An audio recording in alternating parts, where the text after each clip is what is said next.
What's going on, people? Welcome to Live Palace News. I'm Dee and I'm joined by T here to discuss all the latest with Palace. We're going to be on here not for that long, just a quick update.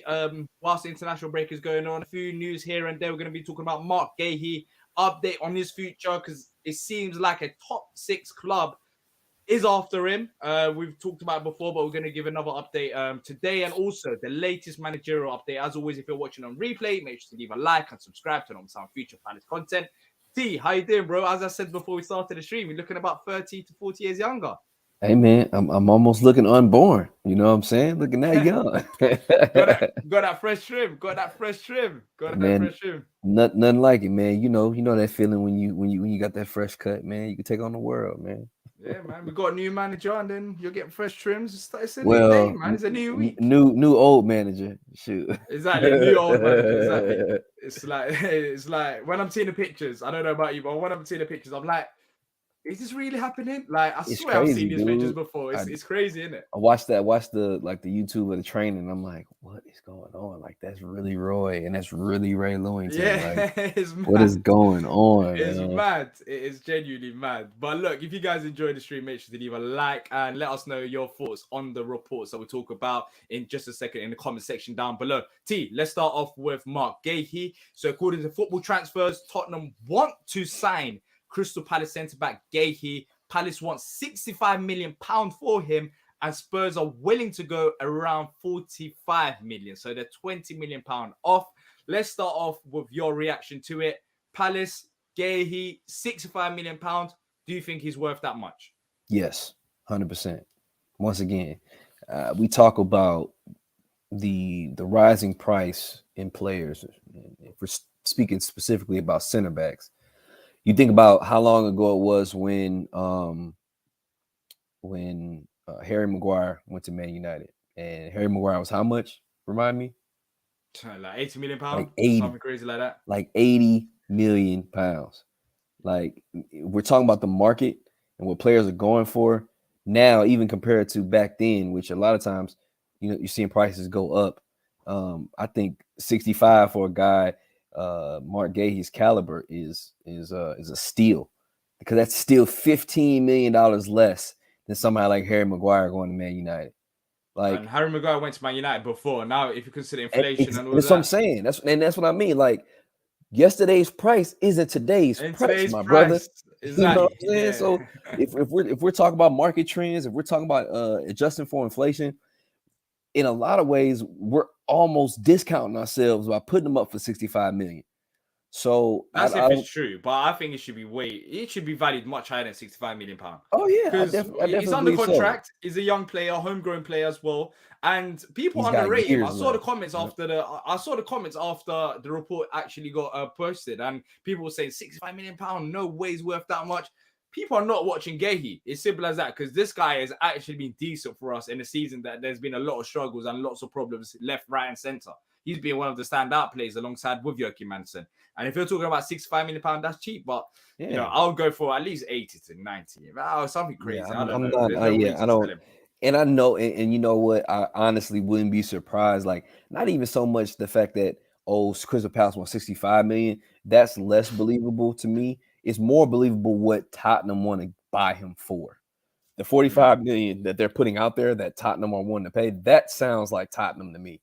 They are very frugal when it comes to the prices they want to pay for guys. I mean, they haggled for Pedro Porro for almost the entire January window because they didn't want to pay what I think it was like 45 million for him. So yeah, it's gonna take a lot for them to pay above like 65 million or above. But then again, if they ain't paying it, then he's going nowhere. That's how I see it. There's no reason for Guehi to leave if we're not getting what we value him. Yep. And yeah, so we'll see what happens anyways. But that's been twice now, T. So do you think there is something behind these stories now? The fact that it's Tottenham that's happened twice, it's kind of similar to what I saw with Wilf and Tottenham. I think the thing that might be true, there is something in it, is the fact that they're interested in him and they like him. I think that's probably true. Now, all the other pieces, the pricing, all that kind of stuff, I'm not sure how far that goes, but I wouldn't be surprised they're interested in him though. do you think it might be a case of selling him for about 65 million plus, and then selling these players for huge profits and starting again? Models that other clubs use as well. Do you think now this might I be mean, the we start using him, and Guehi might be one of them players? in theory, yes. In theory, yes. But as we've talked about in previous shows, one of our main issues with our current setup, with our current leadership, is the fact that we can sell players for a good amount of money, or even if we don't sell them and we just lose them, release them, things like that. Our issue isn't in losing the players or selling the players. Our issue is in the actual action of replacing them.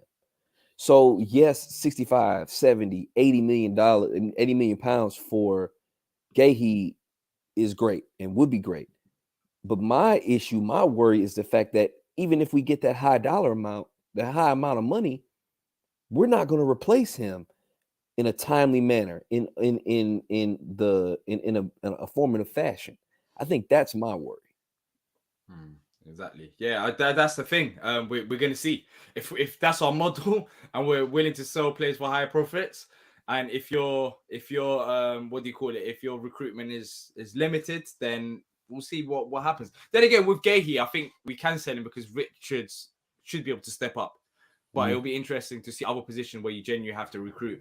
But look, I know the England game's on right now, so we're not going to be on much longer. Oh yeah. Playing Yeah, Italy. they're playing Italy. Yeah, they're playing Yeah. Italy right now. I have to head off anyways. But let's move on to the latest managerial update. We'll probably come on maybe, I don't know, sometime later on down the week and have a proper show set up properly rather than last minute Mhm. with no warning. But let's move on to the managerial update. And this is based on Daily Mail. And Daily Mail are reporting that Roy Hodgson is a short-term solution. Water's wet. I mean, no one expected him to be long-term anyways. But with the Eagles keen to appoint a new manager this summer, they eye Forest boss Steve Cooper. But before we get into it, Mhm. also earlier on this week, Paulo Fonseca, he's been Mhm. linked as well, and Adi Hutter as a replacement for Roy Hodgson next season. So the Daily Mail reported to Steve Cooper, but there's also been other reports about, other managers. One thing, two out of them three managers we were linked Retread. with last Mhm. summer, and we were Yep. after them last summer. And we couldn't get them last summer when we decided to go for Vieira. Yep. So for you, what has changed now that these managers would want to come to Palace, or that we can attract them? Because maybe we've got better players, but then again, the whole situation seems a bit more off. I mean, we tried it with Vieira, and we didn't quite back him. I don't know if that might put off some managers. But for you, what do you think about them three names, anyways? I think honestly, D, it's not what has changed. I think what hasn't changed, and it's the people that are reporting on this stuff. I think those are retread manager names. They're easy to bring up from the past because of the fact that they were in the running in the past, and they weren't necessarily either. They didn't come out and turn us down, or like the Favre situation, things didn't fall through with them being signed.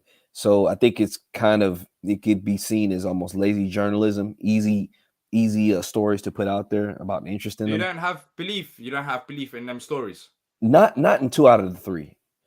I mean, Fonseca could have some legitimacy. Let me say that. I don't really believe the Steve Cooper thing.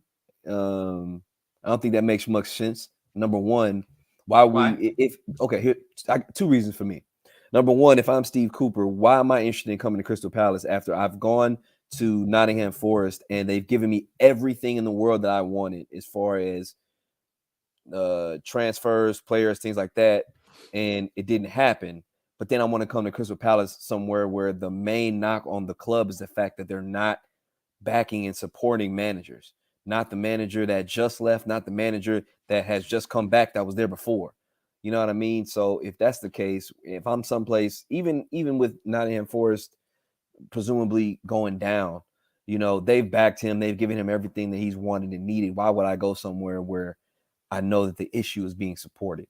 And then the Paulo Fonseca thing, there might be some legitimacy to that, but I don't really see why he would want to leave his post at Lille and to come to Crystal Palace as far as quality of squad, things like that. I mean, they're in contention for Europe over there, in France too. It's like you said, Patrick Vieira number two. Yeah, Lil I mean, again. and then you made a really good point about Fonseca before we came on, is the fact that a question mark is how long he stays at clubs. So Yeah. Look, yeah, I'll give my thoughts on the situation as well. So Paulo Fonseca, I think it sounds great in terms of the football that he wants to play as well. But there's two things about that. We were linked with him the summer before. Nothing happened because we ended up getting Vieira. And second of all, as you mentioned, T, no one really yep, talks about it. But when you actually look at the times that he's been at football clubs, it hasn't been that long. I mean, that if you're trying to build a process, that doesn't look good, and that might be for one reason or another. But when you look at, for example, he was at Roma for 2 years.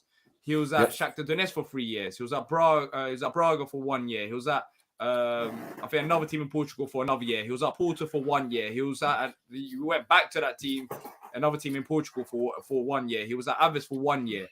He was at another club for 2 years. I mean, I'm seeing lots of 1 year, 2 year stays, maybe 3 years here and there. very So much a based on journeyman. that, it doesn't seem exactly based on that, it doesn't seem optimistic that we can build a process with him. And I wonder why he keeps moving away from clubs, but also maybe moving from Lille to Premier League. Maybe the Premier League money might make him invested, but Tottenham were also interested in him. I don't know. I'll be very surprised if we get him. Now, Steve Cooper, I would still like to go with a different approach. I wouldn't want Steve Cooper back. I'm not saying he's a bad manager, but I'd still like to go with a different approach. And first season in the Premier League, I thought he's done a relatively good job for a team that's trying to stay up. But we're trying to move on from that period as well. Exactly. And they can also get relegated with Steve Cooper as well. I'm not saying it's purely his fault because a lot of players left, a lot of players did come in, but then again, if he doesn't keep them up, he doesn't keep them up. So it's not And like Steve Cooper is and you the think about answer. it, man, like if he's not gonna have a wealth of backing here, like he did at like Forrest dropped all kinds of But money. then we have a better squad than Forest, so he needs backing 100%, but he wouldn't need as much backing as he did at Forest if Steve Cooper was to come. Possibly. So But I guess for me it's like your ability to I guess right the ship with that much support kind of worries me, because like if you got all that, if you don't get a whole lot, I don't know. I wonder how you could, do, so to speak. yeah. And then finally, Adi Hatta. So he was at Borussia Mönchengladbach. But with these names, we'll talk about them in more depth if more reports start coming out. This is just the start. Trust me, there's going to be way more managerial talks. I'm pretty certain of that. We thought we'll just jump on and mention these names to start off with. But Adi Hatta, he was at Borussia Mönchengladbach. He Yep. recently left. But at Frankfurt, he done very, very well for a club like Frankfurt. And that's why he moved on to tried to move on to a bigger level. Didn't quite work out. He likes to play three at the back, so we'll desperately need new wing backs. I think that goes with the left hand side and the right hand side. But then again, we need them regardless of a new manager coming in. But he likes to play three at the back, which will be interesting. Maybe Guehi has to stay if that happens, because then we'll need Guehi, Anderson, and Richards. But yeah, so the main thing for me is we're mentioning these managers, but the style of play, am I right in saying that they're not all similar? The No, philosophy. not at all. Not at See, all. that's where my issue lies. And we done this last summer as well. Last summer we was after Nuno, and then we was after Lucien Favre, and then afterwards went out after Patrick Vieira. Nuno Espirito Santo and Patrick Vieira's football is Are literally very on a different different. scale. Very So different. what are we trying to do? That's my question. What do you think we're trying to do? All we trying to, it seems like we're just trying to pull at straws and bring in somebody we think might be a good manager, regardless of their philosophy. It's like, like once again, I said it last show. At times, a lot of times, it feels like we're just flying by the seat of our pants. There's not an actual solid plan of what is the makeup that we're looking for in our manager. What style are we looking for? They're not looking for that. It seems like maybe they're just looking for a manager who wants to be around for more than a couple of years.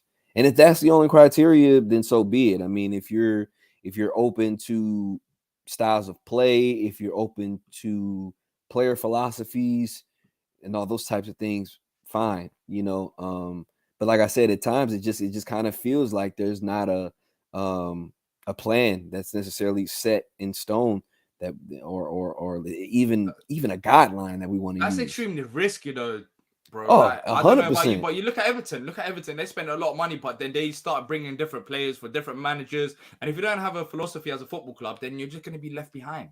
Yeah, Like, and then plus, if the next manager doesn't work, then you're gonna you're gonna find the yourself current having a group lot of of players that you have turnover. would it, yeah, it's I not mean, gonna if be easy.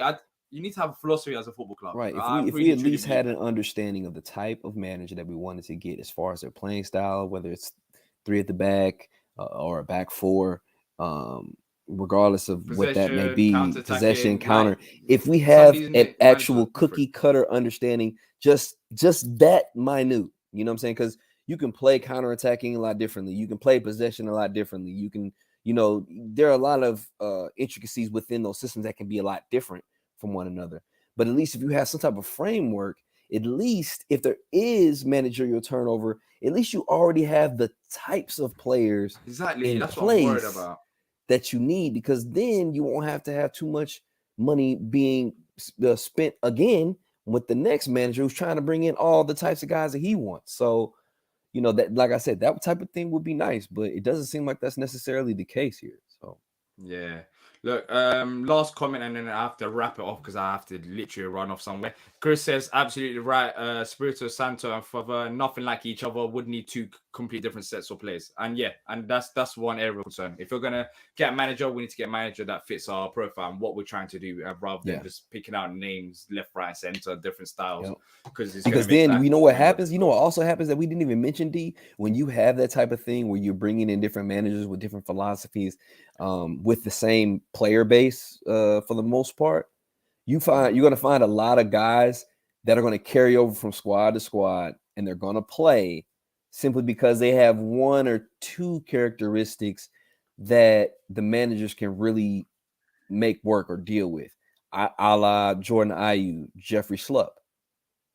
They're not great players, but they have certain qualities about their games that managers can almost try to fit in, almost like plug and play. Almost, it's like, hey, we might not have the great right winger that I want or that we want, but I got a guy like Jordan Ayew who's going to work his socks off, who's going to track back really tough and win balls and win fouls, and I can plug him in and play him, even though he's not the ideal guy I want for that position. You know what I'm saying? So I think that's the danger that you run into too, because we're going to see a lot of carryover and a lot of guys that are going to continue playing that we probably wouldn't want to see out there. In new circumstances. Let's see what happens. Let's see what happens anyways. But look, if you have enjoyed the show, make sure to leave a like and subscribe. We have to cut it early today because I genuinely just have to run somewhere as soon as I end this. Dee's got a date, man. He got a beautiful not even, man. Gotta go whine her and dine her. Nah, I wish. It's like 8 p.m., bro. Over there, it's like that's what time you go out, man. Go get something. Nah, it's raining and stuff. I haven't got time for that. I genuinely need to go somewhere. But look, if you have enjoyed it, make sure to smash the like button. It takes a second of your time and helps the channel grow with the algorithm, and subscribe if you're new here. We will be back later on down the week for more Palace content, so keep your eyes peeled for that. And until next time, up the Palace. Up the Palace.